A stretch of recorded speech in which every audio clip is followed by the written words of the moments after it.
সূরা আলে ইমরানের 190 নম্বর আয়াতে আল্লাহ তাআলা বলেছেন, যারা আকাশ বাতাস পৃথিবী সৃষ্টি নিয়ে চিন্তা করে এবং সর্ব অবস্থায় আল্লাহ তাআলার জিকির করে, ওয়া ইয়াতাফাক্কারুনা ফি খালকিস সামাওয়াতি ওয়াল আরদ, এবং তারা তাফাক্কুর করে, ক্রিটিক্যাল থিংকিং করে, এবং তারা বলে মা খালাকতা হাযা বাতিলা, হে আল্লাহ তুমি অনর্থক কিছু সৃষ্টি করো নাই।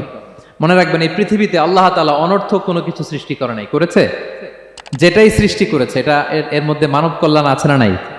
আল্লাহ তাআলা আমাদের জন্য কল্যাণ রেখেছেন। এবং এই আয়াত যখন নাজিল হল, বিষ্ণু ঈসা ইসলাম বললেন, ওয়াইলুন লিমান কারাআহা ওয়া লাম ইয়াতাফাক্কার ফিহা, ধ্বংস তাদের জন্য যারা এই আয়াত তেলাওয়াত করে কিন্তু এই আয়াত নিয়ে চিন্তা করে না, গবেষণা করে না।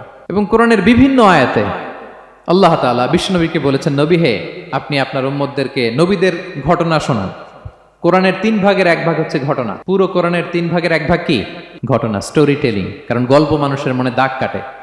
আল্লাহ তাআলা বলেছেন, ফাকসুসিল কসাসা লাআল্লাহুম ইয়াতাফাক্কারুন, নবী হে আপনি তাদেরকে কিচ্ছা শোনান, ঘটনা শোনান, নবীদের কাহিনী শোনান, লাআল্লাহুম ইয়াতাফাক্কারুন, যাতে করে তারা ক্রিটিক্যাল থিংকিং করে। তারা লূত আলাইহিস সালামের কওমের ঘটনা যখন শুনে যে আল্লাহ তাআলা আপসাইড ডাউন করে দিয়েছিলেন, তারা যখন কওমে আদের ঘটনা শুনে, কওমে সামুদের ঘটনা শুনে, তারা যেন চিন্তাশীল হয়। এবং বিশ্বনবীর সাহাবী আবু দারদা রাদিয়াল্লাহু তাআলা আনহু, উনি বলতেন, তাফাক্কুরু সাআতিন খায়রুন মিন কিয়ামি লাইলা, 1 ঘন্টা কেউ যদি আল্লাহর সৃষ্টি নিয়ে চিন্তা করে, সেটা সারা রাত তাহাজ্জুদের সালাত অফার করার চেয়ে উত্তম।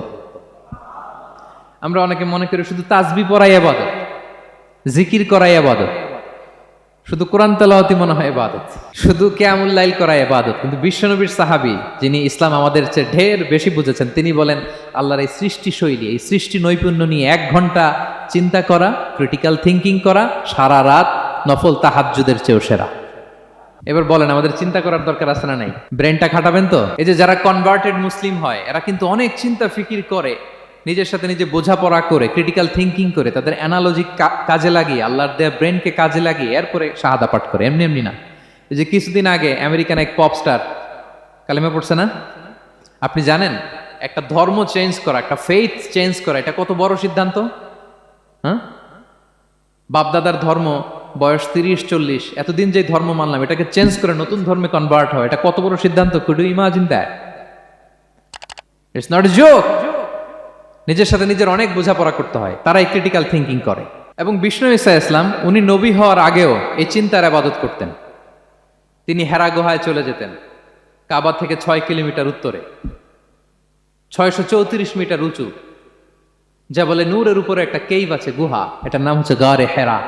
ওখানে বসে বসে তিনি এই চিন্তা করতেন। তার মানে নবী হওয়ার আগে বিশ্বনবীর ইবাদত ছিল চিন্তার ইবাদত। নবী হিসেবে অ্যাসাইন্ড হওয়ার আগে বিশ্বনবীর ইবাদত কি ছিল বলেন তো? নামাজ পড়া, কোরআন তেলাওয়াত করা। কোরআন তো নাজিলই হয় নাই, কোরআন তেলাওয়াত করবে কেমনে? তখন 6 মাস বসে বসে উনি ওখানে কি করেছেন বলেন? ধ্যানমগ্ন ছিলেন, তিনি চিন্তা করতেন। ওইটাই ছিল ওনার আধ্যাত্মিক শিক্ষায়তন। ওই নির্জন গুহার মধ্যে উনি যখন চিন্তায় মগ্ন ছিলেন, আল্লাহর সৃষ্টি শৈলী নিয়ে চিন্তা করতেন, ঠিক ওই মুহূর্তে, অন্তিম মুহূর্তে, ওই মাহেন্দ্রক্ষণে নাজিল হয়েছে ইকরা বিসমি রাব্বিকাল্লাযী খালাক, read in the name of your lord who has created, পড়ো তোমার প্রভুর নামে যিনি তোমাকে সৃষ্টি করেছেন, শিক্ষা দিয়েছেন। তাহলে সম্মানিত সুধী, ইসলামের সূচনা হয়েছিল, এটা বলা যায় ফাইনালি যে ইসলামের সূচনা হয়েছিল এই চিন্তার ইবাদতের মধ্য দিয়ে।